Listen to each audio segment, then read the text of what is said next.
Bonjour à tous et bienvenue dans un nouvel épisode de Plus belle la messe. Aujourd'hui, nous allons voir de plus près le plan du missel. Tu te souviens de ce livre? Mais ouais, je me souviens, c'est un gros livre. Dedans, il y a toutes les prières du prêtre et nous, les servants, on lui présente pendant la messe. Tout à fait, Kylian. Mais attention, il ne faut pas le confondre avec le lectionnaire, qui est le livre qui va contenir toutes les lectures des messes de semaine, de dimanche et surtout l'évangile. Oui, d'accord, mais comment nous, on peut l'utiliser, les servants, pour rendre service? Je te réponds tout de suite, mais d'abord, au début du missel, il y a ces deux grands textes. La constitution apostolique, qui est en fait la promulgation du livre, et puis la présentation générale, qui va expliquer le sens des gestes et des paroles du prêtre pendant la messe. Bref, c'est une sorte de grand mode d'emploi. C'est long, c'est écrit en tout petit, mais c'est intéressant. Lis-le si t'as le temps. Mais si tu piges rien, demande au prêtre de ta paroisse. Après ça vient le propre du temps. C'est quoi cette histoire de propre du temps? Personne fait sa lessive, si?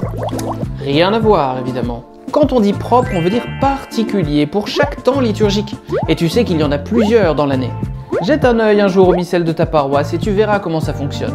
Si je comprends bien, ça veut dire que dans cette partie du missel, il y a tous les grands temps liturgiques alors? C'est exactement ça. On les rappelle ensemble?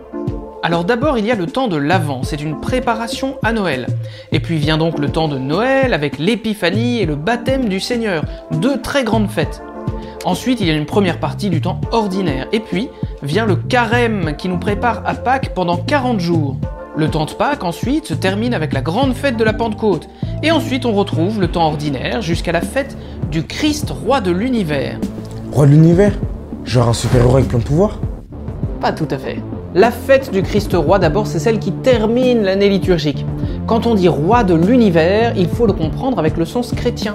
Le Christ est roi parce qu'il s'est fait le serviteur de tous. Et le fait qu'il soit roi de toute la création nous invite chaque jour à entrer en communion les uns avec les autres et avec Dieu notre Père. Ah ouais, c'est beau cette communion. Et ensuite, l'année recommence? Et oui, l'année liturgique, c'est comme un cycle, une roue qui va tourner sans cesse pour nous donner chaque année une chance de mieux nous ajuster les uns aux autres et avec notre Seigneur. Mais je reviens un peu au missel. Tu sais que pour les grands temps liturgiques comme le carême, Avant ou Pâques, il y a des messes de dimanche, mais aussi de semaine, qu'on appelle les féries. Quoi? C'est des messes tous les jours, on travaille pas? Méfie-toi, Kylian. En fait, ça n'a rien à voir avec ce qu'on appelle les jours fériés, qui sont d'ailleurs souvent rattachés à des grandes fêtes, comme Noël, comme Pâques, comme l'Assomption. La férie, c'est le jour de la semaine le plus simple quand il n'y a aucune fête particulière. Ensuite, au centre du missel, il y a le déroulement de la messe, en commençant par le chant d'entrée et en finissant par l'envoi, passant par les grandes différentes parties de la messe qu'on a vues ensemble. Ah oui, ça je connais, on a appris ça à l'aumônerie. Il y a l'accueil, la liturgie de la parole, la prière eucharistique et l'envoi. Mais après, qu'est-ce qu'il y a? Ensuite, il y a le propre des saints, c'est un peu comme le propre du temps, mais pour la fête des saints tout au long de l'année. Ah oui, mais pourquoi on fête un saint tel jour mais pas un autre? Bonne question, Kylian. En fait, la plupart du temps, la fête d'un saint, c'est le jour de sa mort, qui est pour nous, chrétiens, le jour de sa naissance au ciel. Mais quand on célèbre un saint, de toute façon, c'est toujours le Seigneur Jésus qu'on célèbre. La façon dont il a fait des merveilles dans la vie d'un homme ou d'une femme complètement ordinaire, comme toi ou moi.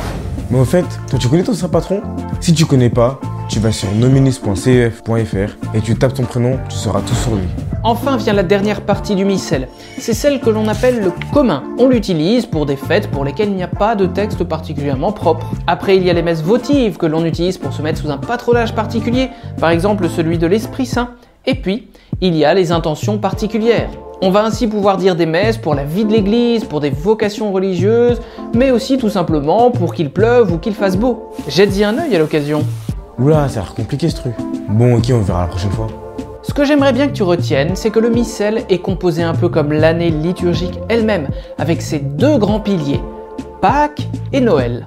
Bien sûr, le missel, c'est ce livre utilisé par le prêtre, mais tu peux et tu dois écouter toutes ces prières. Elles sont faites pour t'aider à rentrer dans la messe et pour t'aider aussi à prier quand tu seras tout seul chez toi. Mais on en reparlera bientôt. Merci à tous les servants et à bientôt pour un prochain épisode.